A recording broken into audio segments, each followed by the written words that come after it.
Our text is coming from Judges.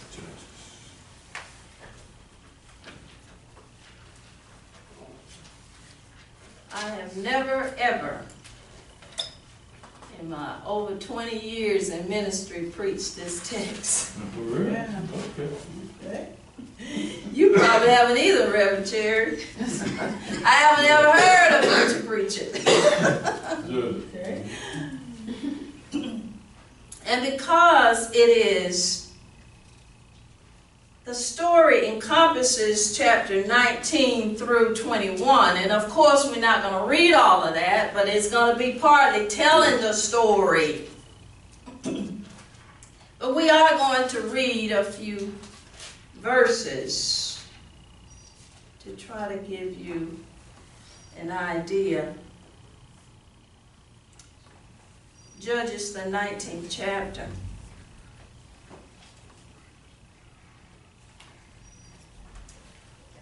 It starts out with telling about a Levite, a man who was a Levite of the tribe of Levi,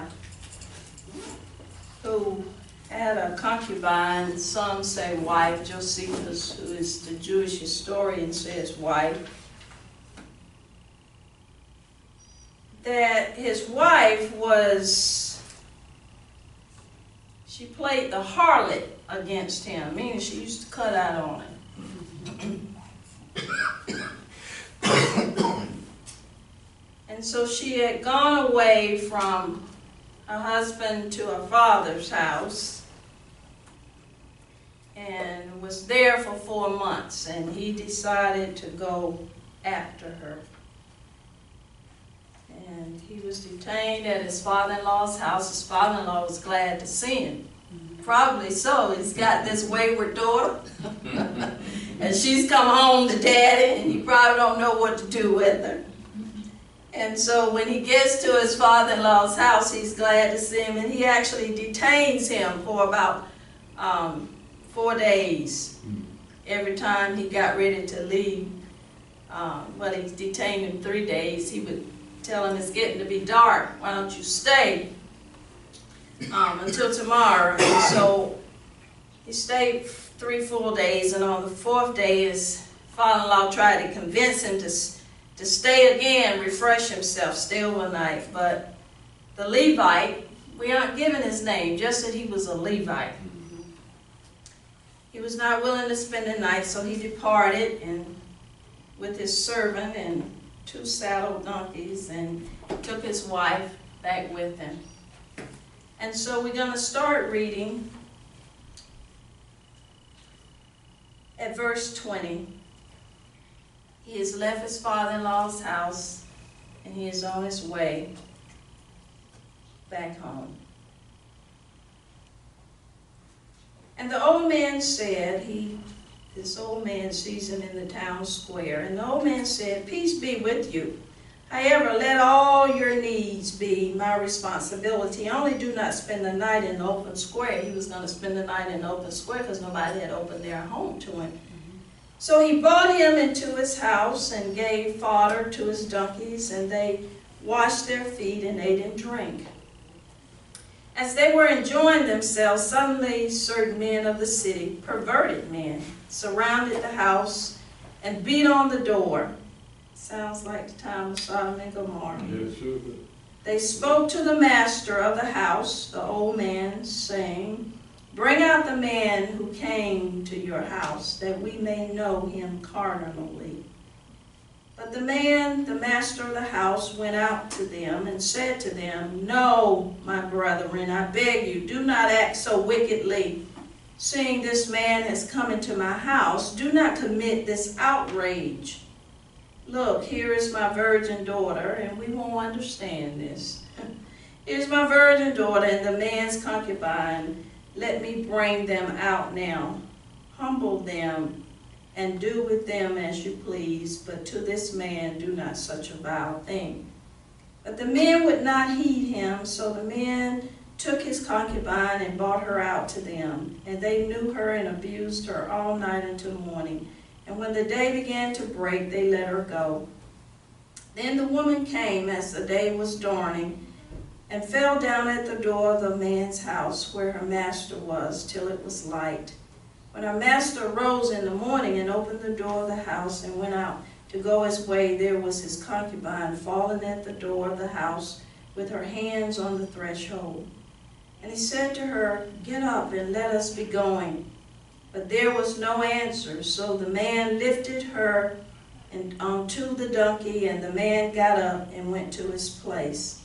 When he entered his house, he took a knife, laid hold of his concubine, and divided her into 12 pieces, limb by limb, and sent her throughout the territory of Israel. And so it was that all who saw it said, "No such deed has been done or seen from the day that the children of Israel came up from the land of Egypt until this day. Consider it, confer, and speak up." Our subject is when the Most High does not reign. When the Most High does not reign. My husband is looking at me with all frowns. What in the world? When the Most High does not reign. I'm sure you probably heard about this story in the Bible.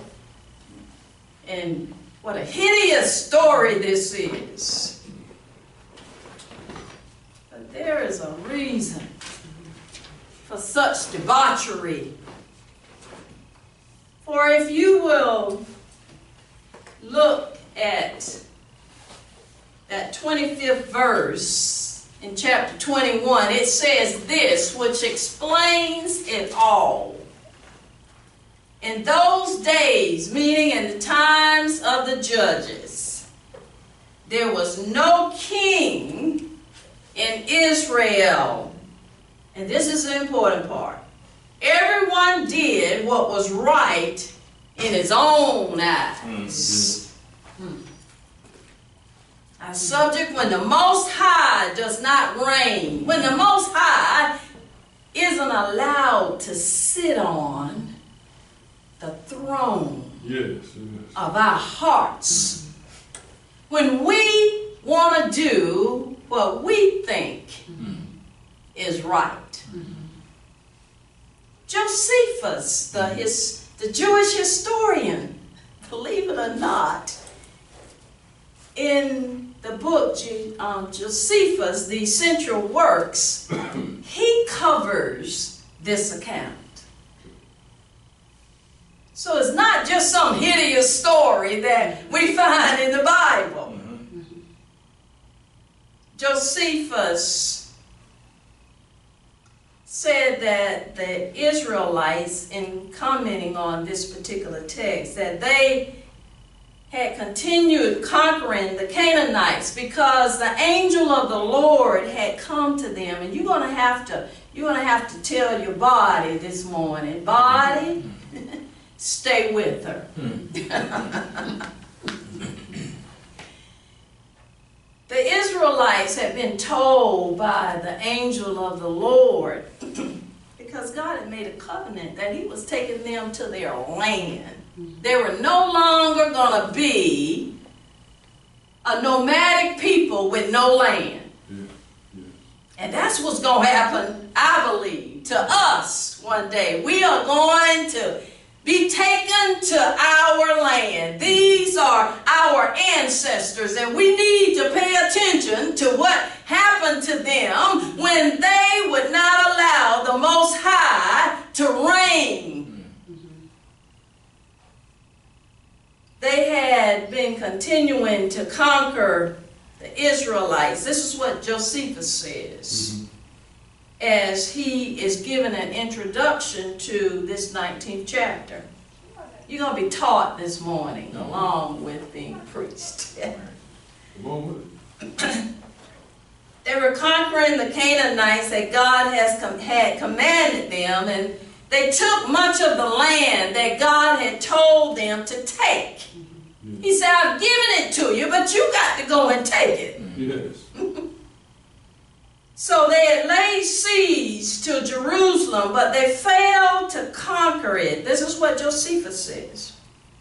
So they went on to Hebron and took the town, massacring its inhabitants. Cities in the hill country and on the plain and seaboard fell to them, as did Bethel. So they were obedient somewhat.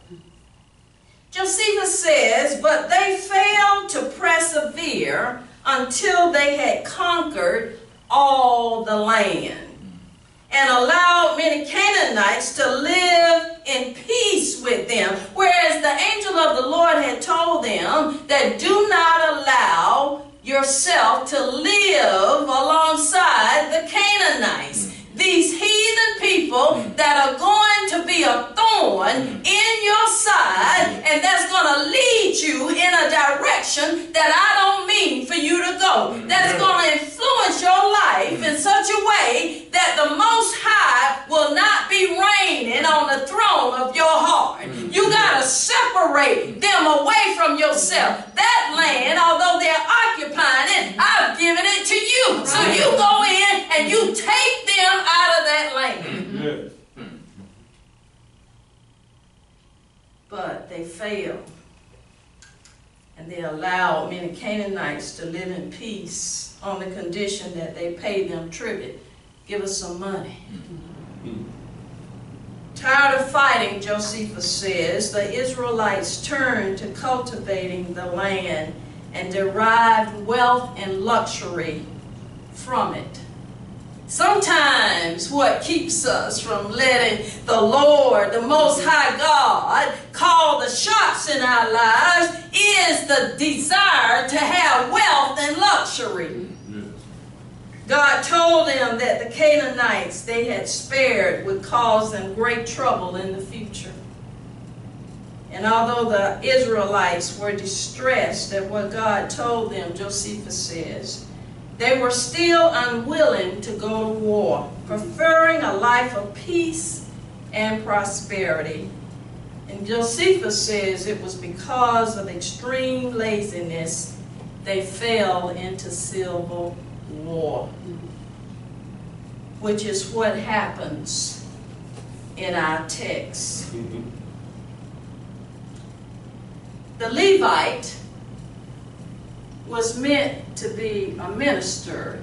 Levites were assisting the priests. Every priest was a Levite, but not every Levite was a priest. And so we have this priest, this minister, that has taken a wife, and because of this hideous thing that has happened to her, instead of allowing the Most High God to reign in this situation, he says to them, as he does this, sending her lambs to the 12 tribes of Israel. He says this to them, this is a wicked thing that has happened. Now I want you to consider what is happening and confer with one another. Talk among yourselves and then speak up. I think there are some lessons in this text for us. When the Most High does not reign in our lives, when there are serious things happening in our lives, or when we are exposed to things that we don't understand or we don't like, our response can be to speak up without even consulting the Lord. The Levite tells the other tribes, he says, now I've told you what has happened. And as you go into that 20th chapter, he recounts for them, because they ask him, how did this happen? And he recounts to them what has happened, and he says to them, now what should we do? I listened to, by accident, because I don't have Facebook, I don't think. I was, by accident, looking for a documentary and ran across a video of a young man's mother, a young man that was killed by police. And in the video, she was speaking out and using all kind of language to express her grief. You can understand her son was killed, and the person that did it was found not guilty. And so she made this video saying, this is the real me, and do what you do. I don't care what you do about the situation. If you want to get out in the streets, get out in the streets and do what you do. Sometimes things can happen in our lives. Sometimes we can see too much that vex our spirit. That we decide, instead of letting the Most High God reign, be king, call the shots, that we begin to speak up and to speak out. And there's nothing wrong with speaking up sometimes, but sometimes instead of speaking up, God is telling us to shut up. Sometimes He's telling us, look at here, yes, you're considering and you're conferring, you're talking with other people about it, but even if they have one mind as to what to do about the situation, I want you to remember that there is a king All right. in your life. If you have put your trust in me, there is a king. You don't have a reason to just go it alone. Yes. To do whatever your flesh tells you to do. And we've got to know that this man, this Levite, was truly upset. Because Josephus says that they took his wife. The Bible says she was a harlot. We don't know really how she got out there. But he was really upset that she had been ravaged and died. We as Hebrews, we can see some things, we can experience some things at the hand of this world that's very unjust, that's oppressive sometimes. And our first instinct is to speak up.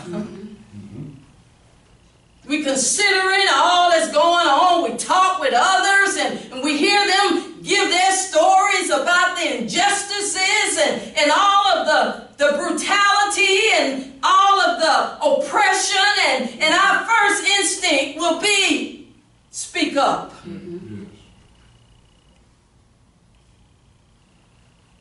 He says to the other tribes, he say, look, all of you are children of Israel. Give your advice and counsel here and now. Don't pray about it. Don't think before you speak. Give your counsel here and now. And that's what can happen with us when the Most High is not reigning in our lives. Their response was, none of us will go to his tent, nor will any turn back to his house. But now this is the thing which we will do to Gibeah. We will go up against it by lot. We're going to go up against the tribe of Benjamin because this happened in the area that Benjamin had been given, in Gibeah. We're going to go up against them. We're going to fight. There are some times when God is not calling us to fight.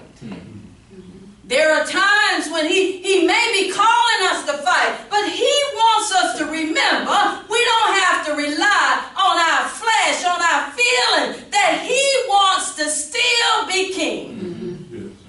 You know, when there's a king, the king has the first and the last word. Yes.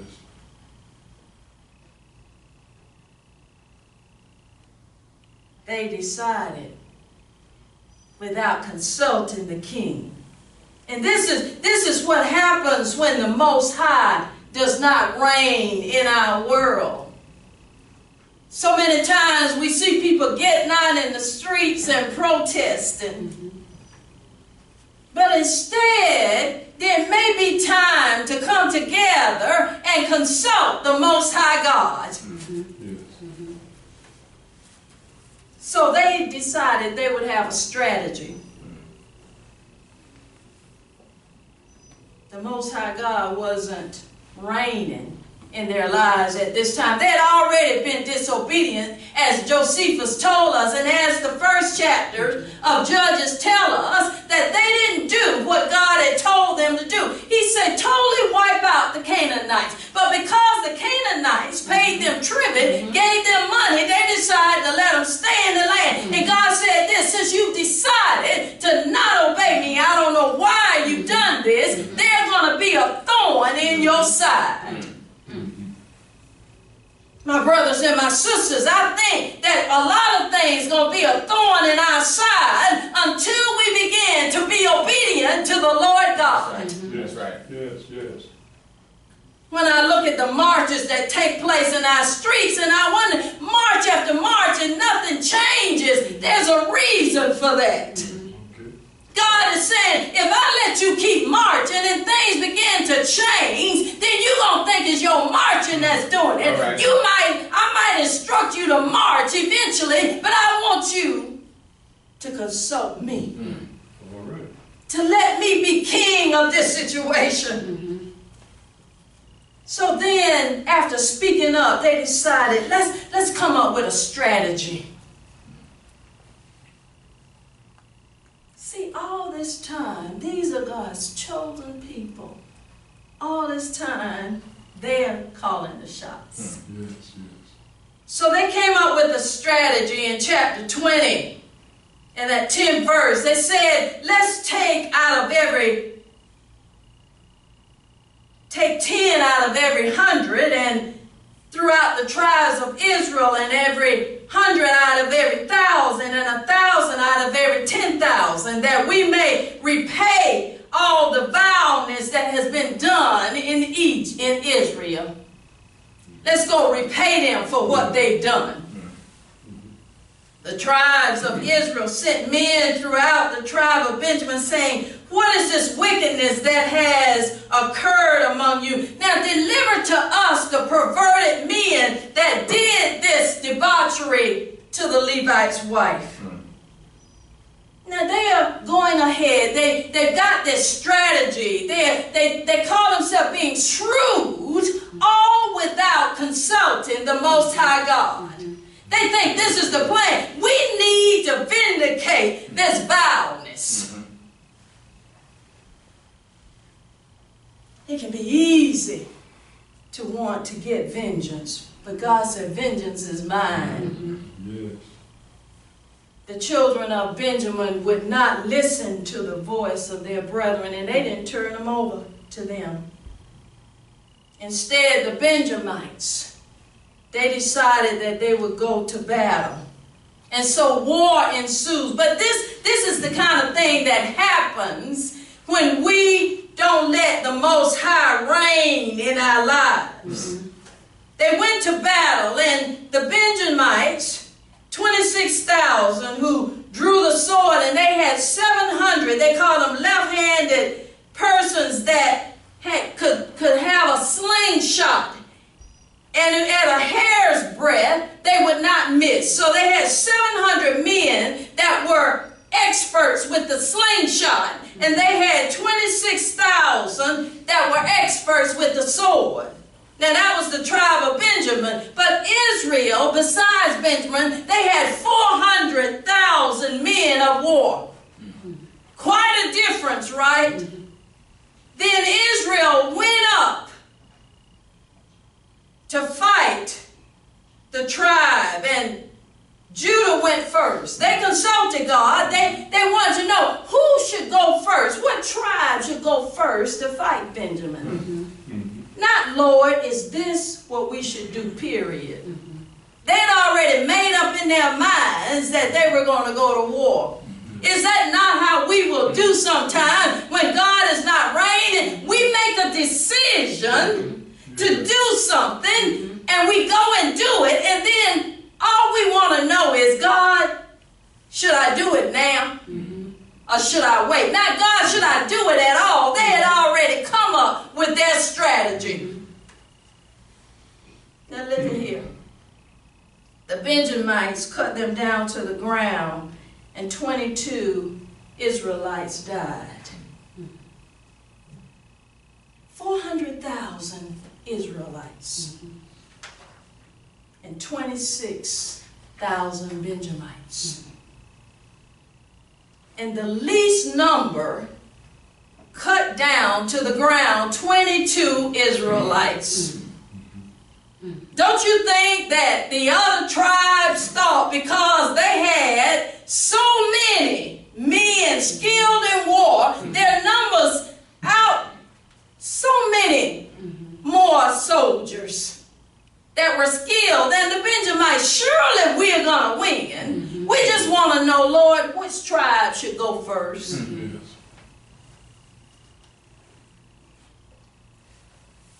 The men of Israel, the word says, after they lost, they encouraged themselves and again formed a battle line at the place where they were defeated. They encouraged themselves.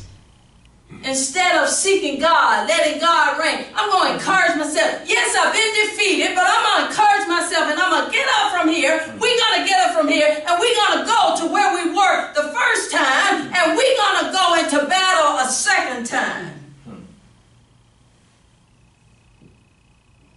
On the second day, the Benjamites cut down 18,000 Israelites.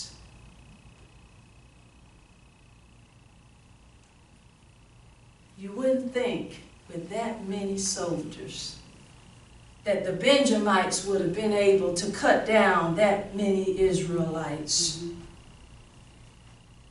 But glory to God, the good news in all of this is finally they sought God in the prescribed way. They just wanted to know who should go up first. But God had said to them, there's a way that you need to approach me. And we know the way to approach God, and that's through Christ Jesus. Yes, yes. So they went up to the priest, Phinehas, and they cried out, and they fasted, and they offered burnt offerings and peace offerings to the Lord. This is so important. God says there's a way that you need to come to me, and that is Jesus Christ. And so they offer burnt offerings. What does that entail? That means that they understood we've got to find favor with God again. Because the burnt offering, the purpose of it was perpetuation, and that's what Jesus did for us, for you and I. He gained favor for us with Christ Jesus by dying on the cross. And so what they had to do was they had to offer up a perpetuation. They had to offer up a sacrifice and say, God, we realize that we have lost favor with you. We realize we have to appease you. And so they offered up a sacrifice that brought reconciliation. God says to us, seek me. As they began to seek the Most High in the way that they needed to seek the Most High, then God gave them victory. It's not until we have Jesus in our lives. And it's not until we serve Him and allow Him to control our lives that when we have an enemy, that we can be assured that He will wrought victory for us. But something else happens with them. Once they gained victory, then they began to have sympathy. And they began to think differently. Are you following me? Or are your bodies, are your minds just not want to be enlightened? They now began to look at the strategy that they had before, and they recognized, wait a minute. Yes. We killed all of our brethren of the tribe of Benjamin, except 600 men. Our brethren, that tribe, will become extinct if they don't have any wives. We've killed all the women, and this is the whole story through the 21st chapter. We've killed all the women, so there are no women for them to propagate that tribe. But see, if God had been reigning, they never would have had to come to this place of looking at, okay, we've come up, we've spoken out, we've considered all that happened, and we've been talking among ourselves, and we have decided we're going to go to war. This is what has to happen. We've got to vindicate this vow. And so on their own, without God ruling and reigning, they made these decisions. That's right. Yes. God said, you can come to me and you can ask me who should go first of the tribes all you want to. But you understand how you have to approach me. You haven't been obedient to me, so you can't think that you can win out over your enemies when you're walking in disobedience. That's the only way we can win out over any enemy, is to begin to walk in obedience, and that's what God is calling us to.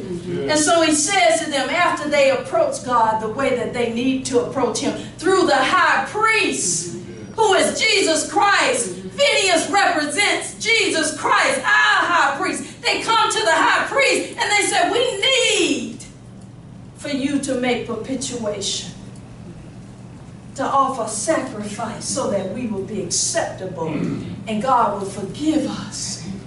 And now that he has forgiven us, he's given us victory. Amen. But now we recognize the consequences of calling the shots ourselves, of strategy, of speaking out without letting God have a say-so in it. We recognize devising a strategy and trying to be shrewd in how we approaching a problem with minus God, minus consulting God. And now that we've offered up, the high priest has offered up a burnt offering and a peace offering. Now that the Most High is on the throne and we allowing him to have the first and the last word, he's opened our eyes. We recognize now we've created more of a mess than what we fixed. That's what happened to us when the Most High is not allowed to reign. And we speak up and we begin to strategize and we begin to act on our own. When we turn back to him, when we make a mess and we turn back to him, or when things get worse, or when we finally get victory after we have repented, then we realize, because I didn't allow him to reign, now I've got a worse of a mess to fix up.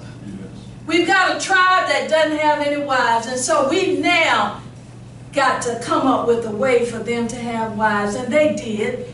They took from Jabez, Gilead, and they allowed 200 women to be wives for the Benjamites. But they had also made a promise. We're not going to give not one Benjamite one of our daughters.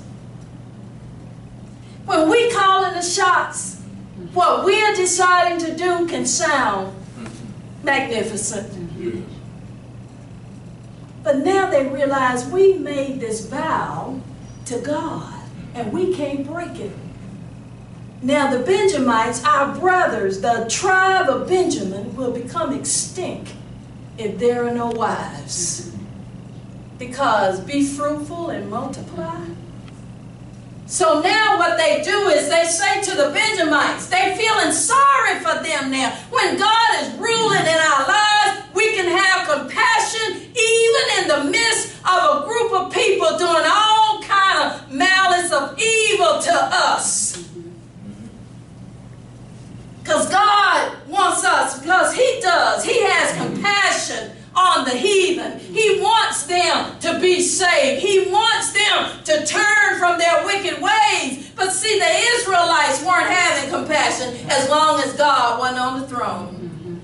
Now that He's back on the throne, they have compassion. And so they say to the Benjamites, a feast is coming up. And so hide.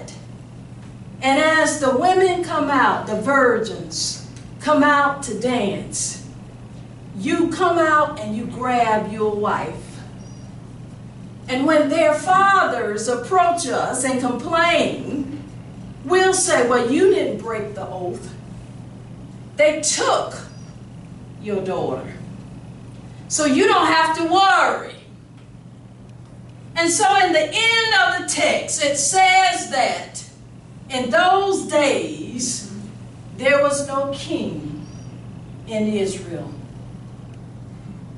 Hence, every man did what was right in his own sight. God's message to us, don't ever think that there is no king. King Jesus, if He's your Savior, is always on the throne. Therefore, we should never be doing what's right in our own sight. We should be allowing the Most High to reign. And He will give us victory against all vileness, against all oppression, against all enemies. And when He does, no previous mess will have to be fixed, because God knows just what to do and how to do it. Yes, yes. Because He wants to be the King in our lives. All these things in this account, God showed me, is what's happening to us as descendants of biblical Israelites. We're not allowing the Most High to reign in our lives.